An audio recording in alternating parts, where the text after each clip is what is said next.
तो अब हम एक इलेक्ट्रिक डाइपोल के कारण इलेक्ट्रिक फील्ड कैलकुलेट करने से पहले इसके इलेक्ट्रिक फील्ड लाइंस ड्रॉ करना सीख लेते हैं।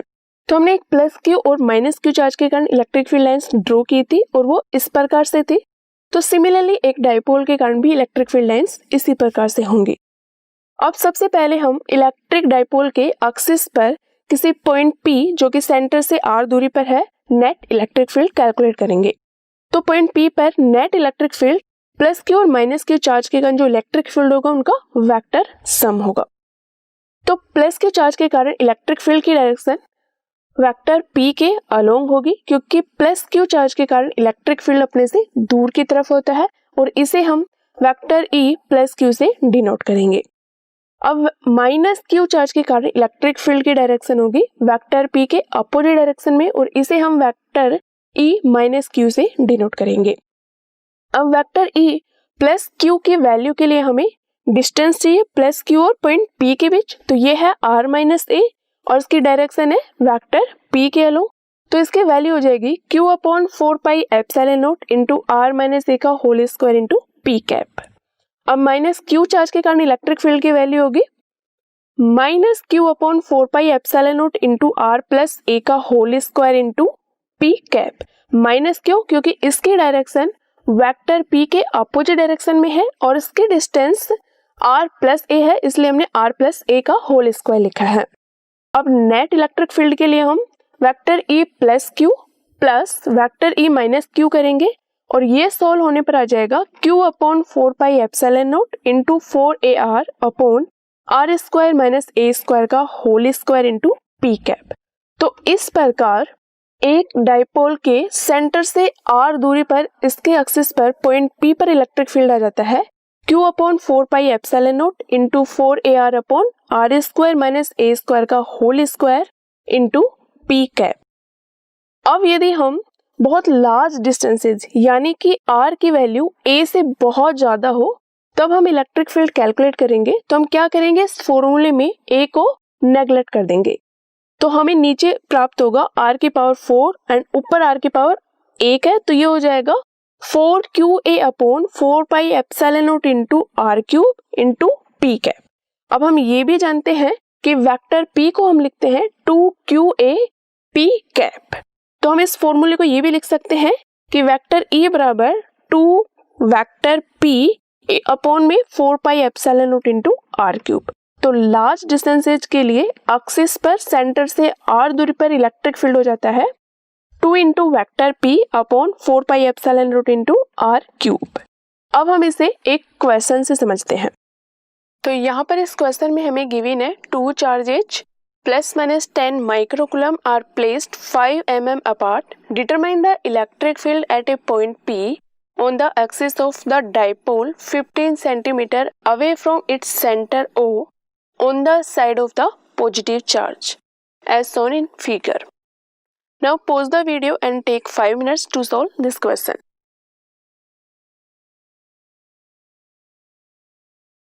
तो आप सभी ने ये क्वेश्चन ट्राई कर लिया होगा, तो अब हम इसे डिस्कस कर लेते हैं।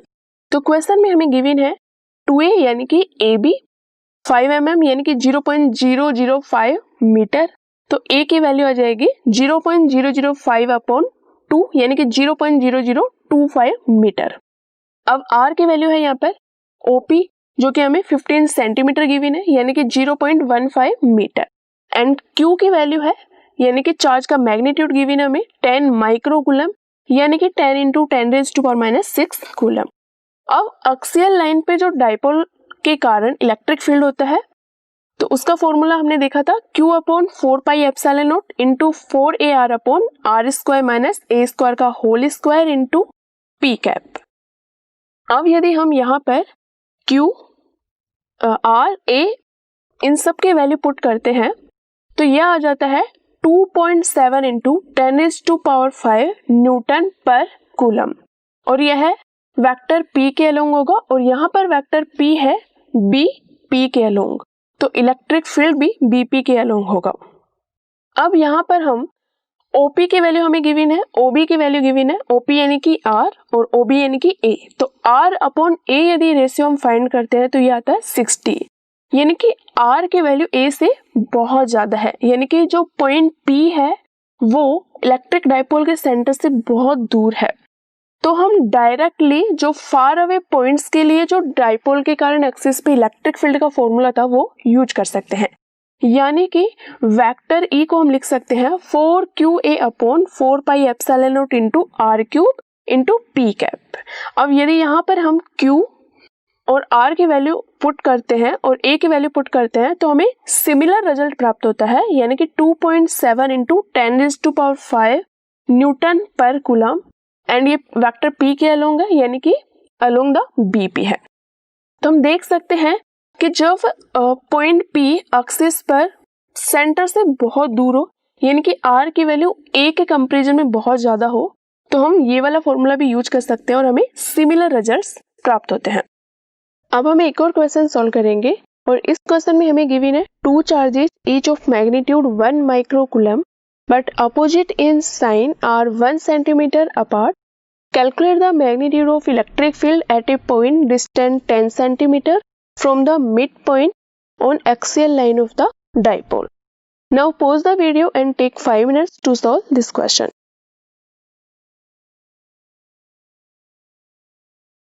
तो आप सभी ने ये क्वेश्चन सॉल्व कर लिया होगा। चलिए अब हम इसे डिस्कस कर लेते हैं।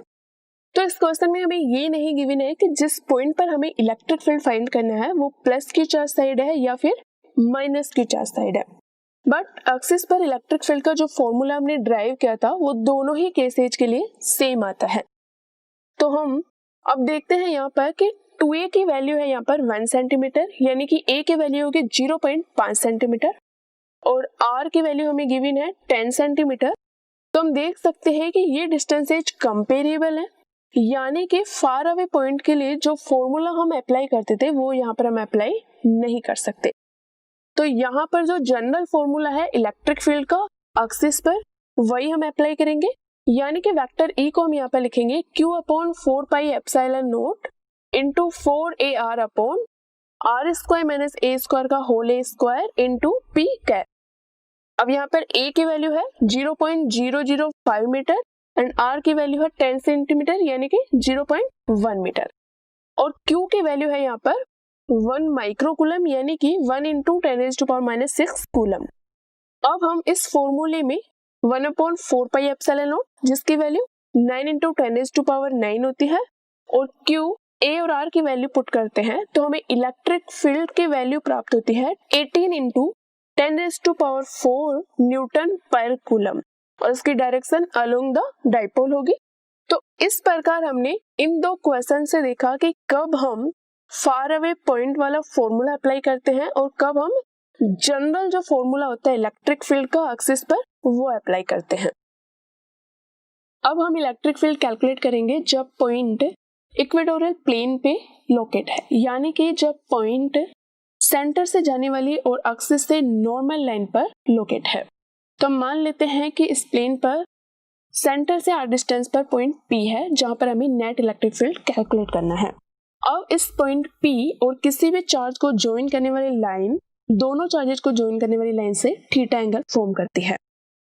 अब हम देख सकते हैं कि किसी भी चार्ज और इस पॉइंट P के बीच की डिस्टेंस हम पाइथागोरस थ्योरम से कैलकुलेट कर सकते हैं और ये आती है square root of r square plus a square.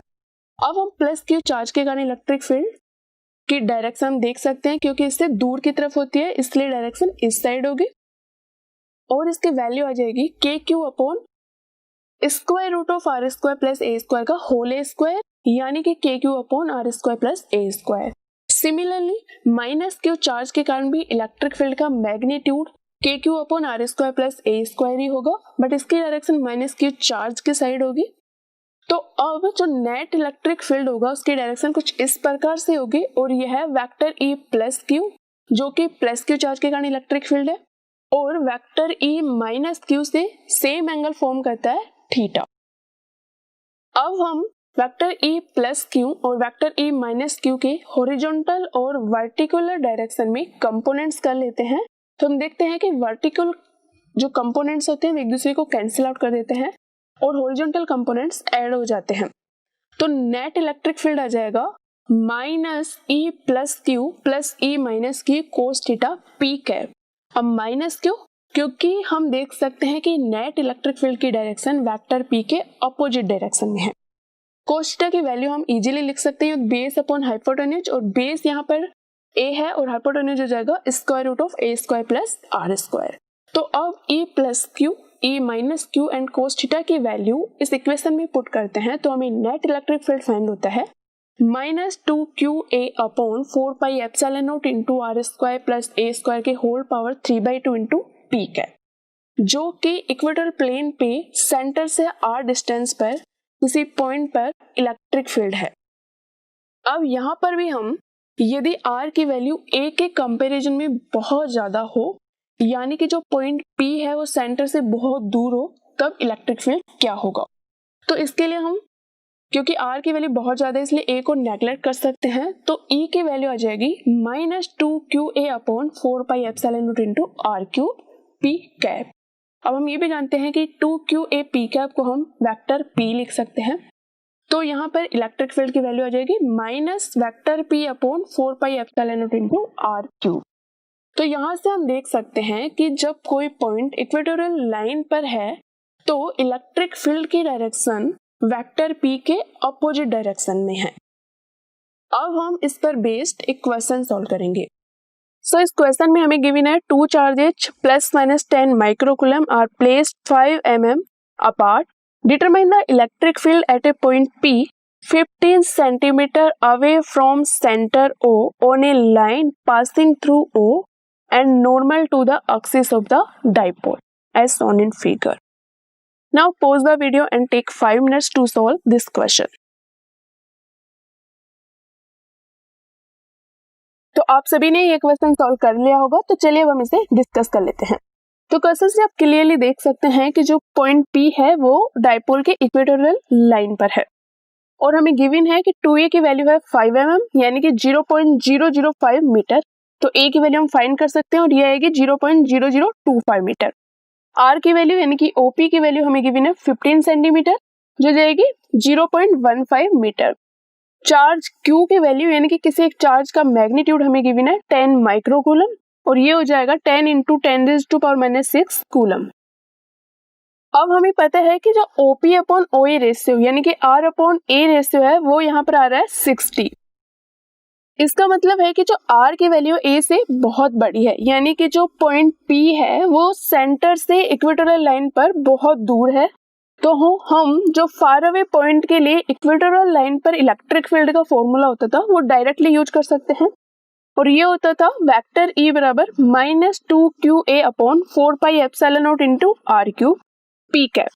अब इस फॉर्मूले में हम Q, A और R की वैल्यू पुट करते हैं तो हमें इलेक्ट्रिक फील्ड प्राप्त होता है 1.33 × 10⁵ न्यूटन पर कूलम और इसकी डायरेक्शन होती है डाइपोल के अपोजिट डायरेक्शन में और डाइपोल के अपोजिट डायरेक्शन में मतलब अलोंग द AB होगी। तो इस प्रकार हम इक्वेटोरियल लाइन पर इलेक्ट्रिक फील्ड ज्ञात कर सकते हैं।